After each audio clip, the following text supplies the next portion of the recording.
Segur que hi has passat per davant 1000 vegades, però t'has aturat mai a pensar què amaga aquest edifici? Les drassanes reials de Barcelona tenen més de 700 anys d'història, un espai que sovint ens passa desapercebut, però que durant segles va tenir un paper clau en el desenvolupament econòmic i marítim de la ciutat. El seu origen es remunta al segle XIII, quan aquestes grans naus eren el cor bategant de la marina catalana. Era el lloc on es construïen i es mantenien les galeres de la Corona d'Aragó, en una època en què Barcelona dominava importants rutes comercials de la Mediterrània.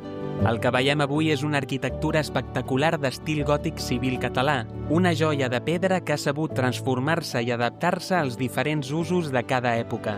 El 1941, les drassanes van començar una nova etapa com a seu del Museu Marítim de Barcelona.